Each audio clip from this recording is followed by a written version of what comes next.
أعوذ بالله من الشيطان الرجيم. بسم الله الرحمن الرحيم. إن الحمد لله نحمده ونستعينه ونستغفره ونعوذ بالله من شرور أنفسنا ومن سيئات أعمالنا. من يهده الله فلا مضل له ومن يضلل فلا هادي له. وأشهد أن لا إله إلا الله وحده لا شريك له، وأشهد أن محمدا عبد الله ورسوله صلى الله عليه وعلى آله وأصحابه ومن تبعهم بإحسان إلى يوم الدين. يا أيها الذين آمنوا اتقوا الله حق تقاته ولا تموتن إلا وأنتم مسلمون.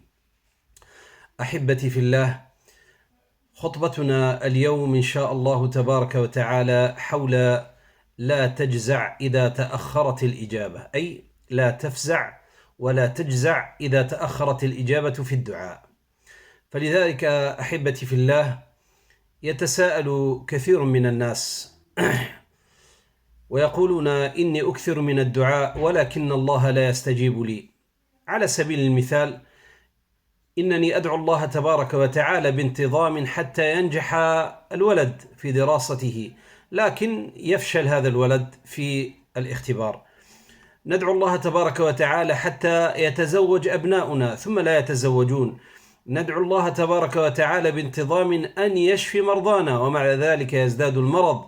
ثم ندعو الله تبارك وتعالى باستمرار، خصوصا للذين هم عاطلين عن العمل، أن يجدوا عملا ولكنهم لا يجدون شيئا. وندعو الله تبارك وتعالى إلى تحسين أوضاع المسلمين في العالم، ثم نرى الوضع يزداد سوءا. فهذا اختبار صعب إخواني الكرام، خصوصا والله تبارك وتعالى يقول وبدون شك، يقول في قوله تعالى: وقال ربكم ادعوني أستجب لكم إن الذين يستكبرون عن عبادتي سيدخلون جهنم داخرين. بدون شك الله يستجيب الدعاء، لكن إخواني الكرام نحن نستعجل. فلهذا سلمان الفارسي رضي الله عنه يقول: إن الله تعالى لا يستحي أن يبسط العبد إليه يده يسأله فيهما خيرا فيردهما خائبتين. فلذلك أخواني الكرام، خطبتنا اليوم كيف نوضح أن الله تبارك وتعالى يستجيب وفي نفس الوقت تتأخر الإجابة. فلهذا موضوعنا اليوم لا يتحدث عن الذين لا يرون دعاءهم مستجابا بسبب إتيانهم للحرام، مطعمهم شرابهم حياتهم في الحرام، أو كذلك للذين لا يهتمون بالدعاء ولا يتخشعون فيه، والذين كذلك يعصون الله تبارك وتعالى. ليس كما قلنا الموضوع كذلك، هذا يعني واضح. لكن موضوعنا اليوم وهو أن المؤمن المسلم يقوم بكل الأسباب، مطعمه مشربه لباسه حلال، ومع ذلك لا يرى جواب دعائه. Mes chers frères, mes chères sœurs, assalamu alaikum wa rahmatullahi wa barakatuh. La louange est Allah, Seigneur des univers, et que la paix et le salut d'Allah subhanahu wa ta'ala soient sur notre prophète bien-aimé Muhammad sallallahu alayhi wa sallam. Notre thème aujourd'hui, Inch'Allah tabaraka wa ta'ala, ne désespère pas si ton invocation tarde à s'exaucer. Chers croyants, certains musulmans s'interrogent et disent: je fais énormément d'invocations, mais Allah subhanahu wa ta'ala ne m'exauce pas. Et tout le monde vit cela, mes frères et mes sœurs. Par exemple, on invoque Allah subhanahu wa ta'ala régulièrement pour que nos enfants réussissent leurs études. C'est alors qu'elles échouent. On invoque Allah subhanahu wa ta'ala régulièrement pour que nos enfants se marient. C'est alors qu'ils ne se marient pas. Et on invoque Allah azza wa jal régulièrement pour que nos malades guérissent. Et alors que la maladie empire. On invoque Allah azza wa jal pour trouver du travail. C'est alors que la personne se trouve au chômage. Et nous invoquons souvent Allah subhanahu wa ta'ala pour que la situation des musulmans dans le monde s'améliore. C'est alors qu'on voit la situation empirer. C'est une épreuve difficile, mes frères et mes sœurs. Et Allah subhanahu wa ta'ala dit dans ce verset: et votre Seigneur dit: appelez-moi, je vous répondrai. Et ceci sans condition. Comment, mes frères et mes sœurs, expliquer que Allah subhanahu wa ta'ala n'exauce pas nos invocations pour que nous sortions des épreuves que nous vivons? Et notre sujet aujourd'hui, mes frères et mes sœurs, ne parle pas de ceux qui ne voient pas leurs invocations exaucées par Allah, car il y a du haram, de l'illicite. Que ça soit dans leur vie, que ça soit dans leur nourriture. Nous ne parlons pas non plus de ceux qui ne sont pas concentrés lorsqu'ils invoquent Allah subhanahu wa ta'ala ou qui désobéissent à Allah subhanahu wa ta'ala sans se repentir de leurs péchés. Car ici la raison est évidente. Notre sujet aujourd'hui porte sur celui qui a fait toutes les causes et malgré cela, il ne voit pas la réponse à son invocation.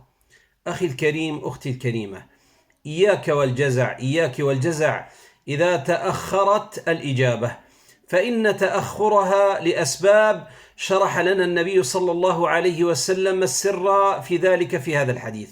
قال عليه الصلاة والسلام: ما من مسلم يدعو بدعوة ليس فيها إثم ولا قطيعة رحم إلا أعطاه الله بها إحدى ثلاث: إما أن تعجل له دعوته، وإما أن يدخر له في الآخرة، وإما أن يصرف عنه من السوء مثلها. قالوا: إذا نكثر يا رسول الله؟ قال: الله أكثر. لذلك يا إخواني الكرام الجواب في هذا الحديث الذي بينه النبي صلى الله عليه وسلم، فقد ثبت بالبرهان أن الله عز وجل مالك كل شيء، المتصرف المانع والمعطي، فلا وجه للاعتراض عليه سبحانه وتعالى. فالدعاء لا يرد ولا يستبدل بإزالة المصيبة. الله سيحفظ هذا الدعاء إن شاء الله يوم القيامة لأسباب، يعني الإنسان لابد يعني كما قلنا أن يكون صابرا ولا يستعجل. فهذا الدعاء كما قلنا سيحفظ يوم لا ينفع مال ولا بنون ولا درهم ولا دينار ولا منصب ولا مراتب، اليوم الذي لا يوجد فيه أولاد ولا أقارب ولا أصدقاء سيواجهون كما قلنا، سنواجه الله تبارك وتعالى في ذاك اليوم. ثم يا إخواني الكرام أن الحكمة في ذلك أن الله جل جلاله سبحانه وتعالى ربما أخر لك هذه الإجابة لمصلحة ولحكمة تقتضيها حتى يوافق الشيء المطلوب الحكمة. فنحن إخواني الكرام نتضرع إلى الله بشيء، وهذا الشيء يقودنا ربما إلى هلاكنا سواء في الدنيا أو في الآخرة. لذلك كان الرسول صلى الله عليه وسلم يقول في صلاة الاستخارة: واقدر لي الخير حيث كان ثم رضني به. والله سبحانه وتعالى يعلم، الله يعني يعلم وأنتم لا تعلمون. الله يعلم حيث يستجيب دعاءك، إما الآن أو لاحقا. لذلك فالأهم هو الاستجابة، معنى أن هذا الدعاء استجيب لك سواء في دنياك أو في أخراك.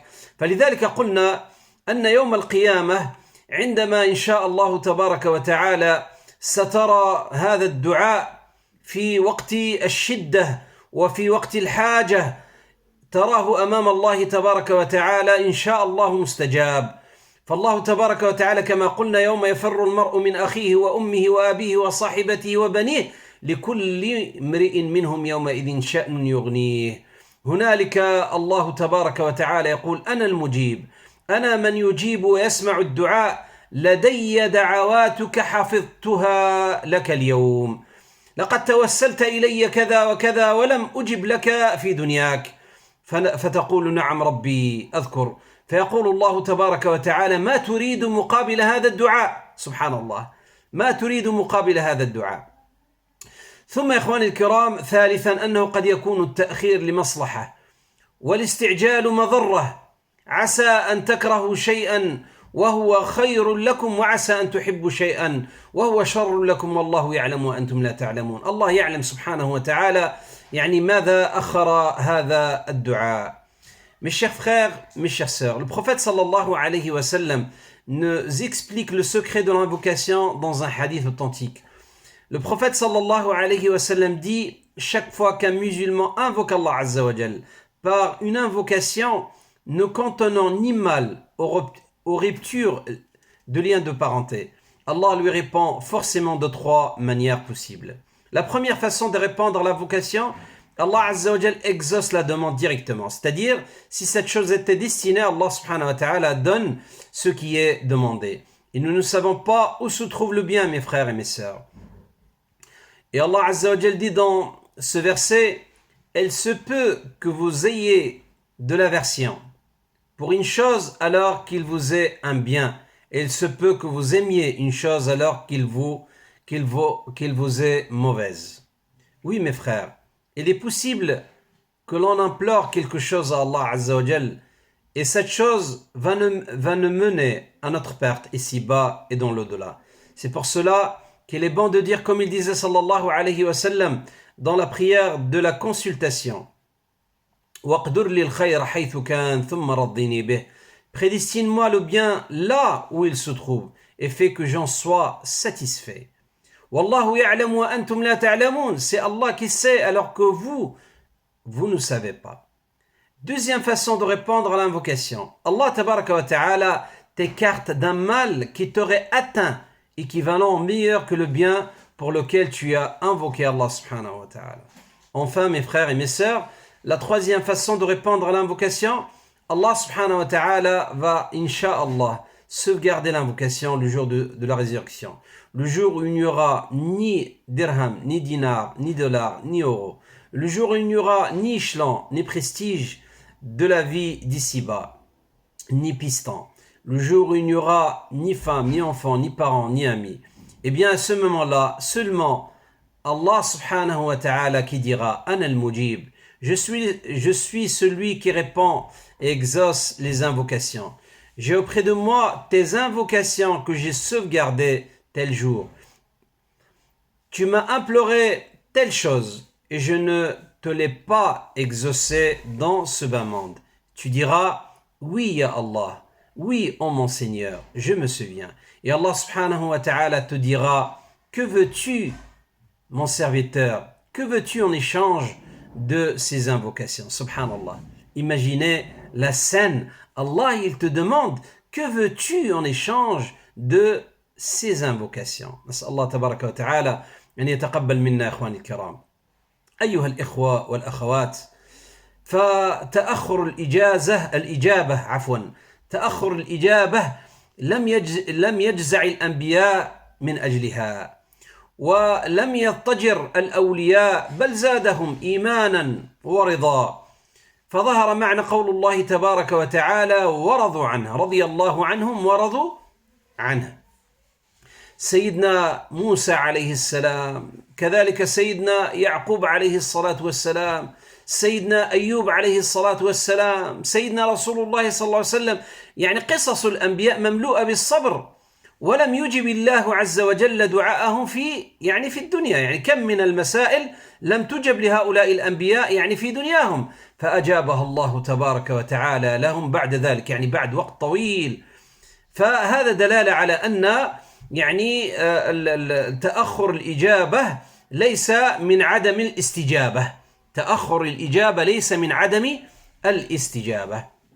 Chers frères, chères sœurs, et malgré le retard dans la réponse d'Allah subhanahu wa ta'ala, les prophètes alayhim salam et les gens vertueux n'ont pas désespéré ou n'ont pas été agacés. Bien au contraire, cela leur a ajouté la foi et la satisfaction et l'agrément d'Allah subhanahu wa ta'ala. Allah dit dans ce verset, radiyallahu anhum wa radu anh, Allah les a grillés et eux l'ont agréé. Sayyidina Moussa alayhi salam, combien il a patienté.